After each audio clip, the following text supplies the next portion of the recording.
Por la señal de la Santa Cruz de nuestros enemigos, líbranos, Señor Dios nuestro, en nombre del Padre, del Hijo y del Espíritu Santo. Amén. Señor mío y Dios mío, creo firmemente que estás aquí, que me ves, que me oyes. Te adoro con profunda reverencia.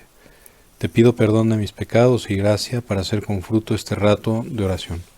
Madre mía Inmaculada, San José mi Padre y Señor Ángel de mi guarda, intercedan por mí. Pues en este viernes seguimos leyendo los Hechos de los Apóstoles en la Santa Misa. Ojalá y lo hayas podido ir siguiendo también tú con tu personal lectura, para no quedarte nada más con las ideas que vamos sugiriendo en estos ratitos de oración, para que tengas la imagen completa y así tu oración sea un poquito más rica, ¿no? Y si te acordaras, pues hemos hablado de nuestros hermanos en la fe, los primeros de la primera hora, que llamados por Dios para difundir el Evangelio, no temieron arriesgar su vida y hasta darla por la causa del Evangelio, por la vida eterna.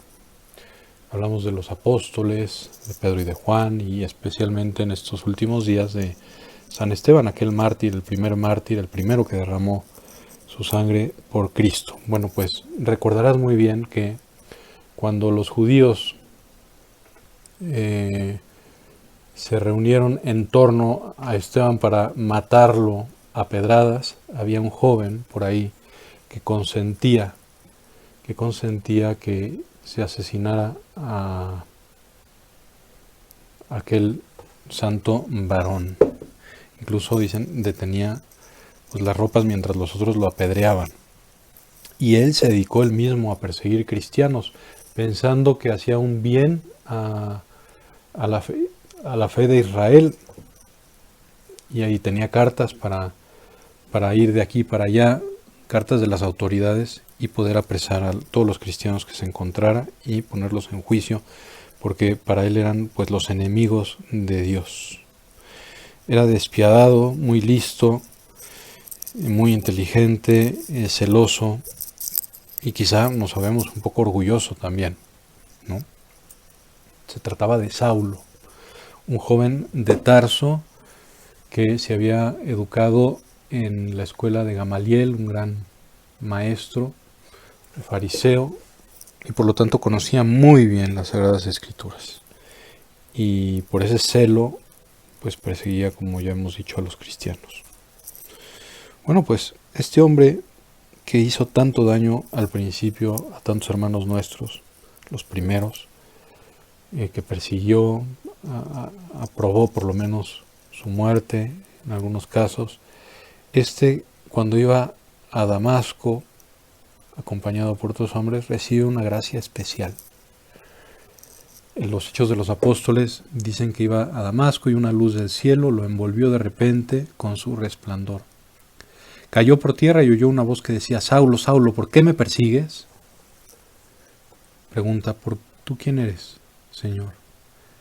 La respuesta fue: yo soy Jesús a quien tú persigues. Pero Jesús ya estaba en el cielo, estaba a la derecha del Padre, y es que la iglesia es el cuerpo místico de Cristo. Y quien persigue a la iglesia, a un cristiano por ser cristiano, persigue al mismo Cristo. Yo soy Cristo a quien tú persigues. Y se queda ciego.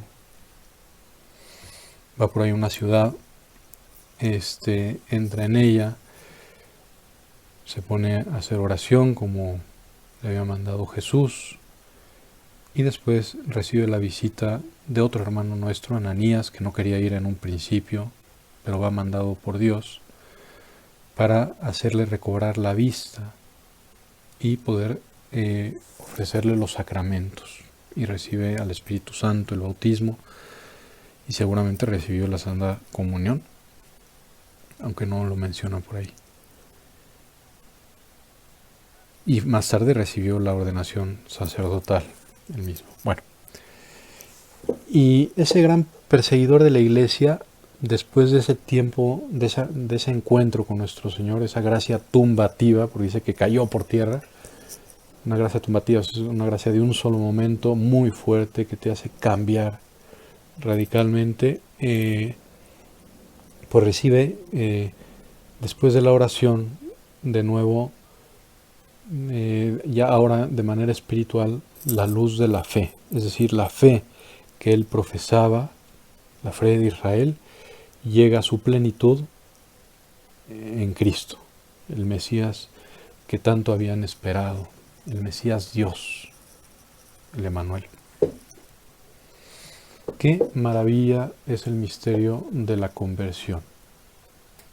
Y en esto quería yo que nos fijáramos un poquito más, ¿no? Muchos de los grandes santos antes han sido, pues como Pablo, perseguidores de la iglesia, o de plano muy pecadores. Muchos, ¿no? La Magdalena, pensaba en San Agustín, en San Francisco de Asís, que por lo menos era superfluo, ¿no? Y tantos hermanos nuestros más, ¿no? Hay muchos de nosotros también vivos que hacen mucho apostolado y que venían de situaciones de pecado que ellos mismos confiesan, ¿no? Digo nombres, ¿no? No por canonizarlos, pero sí para que veamos que muchos hermanos nuestros actualmente hacen grandes apostolados después de haber vivido una vida desordenada. Ahí está Eduardo Verástegui, Mauricio Clark, el gran abortista Bernard Nathanson, que ya murió, en paz descanse. Recientemente esta mujer que trabajaba en una empresa de abortos, Abby Johnson, ¿no?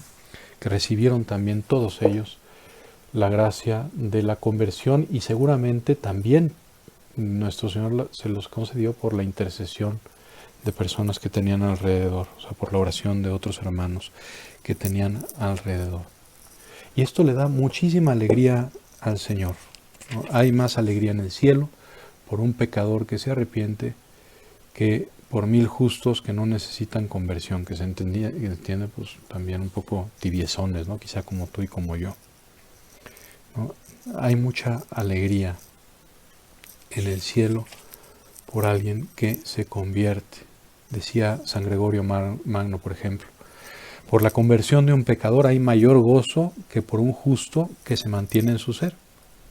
La manera que un capitán estima al soldado que en la guerra, habiendo vuelto después de huir, ataca con más valor al enemigo, y estímale más aún que al que nunca huyó, pero tampoco mostró valor alguno. Pues igualmente el labrador prefiere mucho más la tierra que, después de haber producido espinas, da abundante mies, que la que nunca tuvo espinas, pero jamás dio mies abundante. Y esto justamente pasó con San Pablo, ¿no? La Iglesia, me parece, no ha tenido un evangelizador más prolífico, incansable, más entregado a la causa de Jesucristo que San Pablo, que había sido su perseguidor. Qué alegría le habrá dado nuestro Señor en vida de San Pablo. Y qué alegría pues tendrá ahora el mismo San Pablo en el cielo, que intercede por ahí por nosotros, ¿no? La idea es, hay mucha alegría en el cielo por un pecador que se arrepiente, ¿no? Por un lado. En segundo lugar, la segunda idea yo que quería decir es, digamos, para ayudar a nuestra oración, es que no nos cansemos de pedir por las personas que sabemos que viven en estado de pecado grave, o que de plano persiguen directamente a la iglesia o a los cristianos, velada o no veladamente, ¿no? Porque ellos también están llamados a encontrarse con nuestro Señor. Es más, en una de esas, además de nuestra oración, podemos acercarnos y empezar a dialogar con ellos para que con la ayuda de la gracia podamos colaborar en su propia conversión, ¿no? Nunca desesperemos de que alguien se puede convertir mientras tiene vida. Cuando uno muere, eso sí, ahí se acaba el tiempo de merecer, y el tiempo de cambiar, y el tiempo de convertirse, aunque nunca sabemos hasta el momento final de la muerte qué puede suceder en la intimidad de un corazón humano. Entonces, pidamos por aquellos que nos persiguen, pidamos por aquellos que no conocen a Cristo, colaboremos en la medida de lo posible, por lo menos con nuestra oración, que eso siempre es posible, en la conversión de las personas que tenemos cerca o que sabemos que necesitan de Dios, ¿no? Eso también es importante. Y en tercer lugar quería subrayar que nosotros estamos llamados a la conversión. Seguramente pues hacemos estos ratos de oración porque tenemos fe, queremos ser buenos, queremos mejorar, pero no basta eso. Necesitamos constantemente ir convirtiéndonos. Decía San José María Escrivá en Es Cristo que pasa: en la vida nuestra, en la vida de los cristianos, la conversión primera, es decir, ese momento único que cada uno recuerda, en el que se advierte claramente todo lo que el Señor nos pide, es importante. Pero más importantes aún y más difíciles son las sucesivas conversiones. Y para facilitar la labor de la gracia divina, con esas conversiones sucesivas hace falta mantener el alma joven y que invoquemos al Señor, saber oír, haber descubierto lo que va mal y pedir perdón. Pues que le pidamos al Señor por todos los pecadores, que no nos desesperemos, que nos alegremos con las conversiones que nosotros vayamos percibiendo, vayamos conociendo por ahí de personas que quizás estaban muy alejadas, y que le pidamos al Señor también para nosotros, por la intercesión de María Santísima, el don de la conversión continua, que tanto nos hace falta para buscar esa santidad que Dios espera de nosotros y de la cual, como en San Pablo, se va a valer para ayudar a tantos otros hermanos nuestros. Te doy gracias, Dios mío, por los buenos propósitos, afectos e inspiraciones que me has comunicado en este rato de oración. Te pido ayuda para ponerlos por obra. Madre mía Inmaculada, San José, mi Padre y Señor, Ángel de mi guarda, intercedan por mí.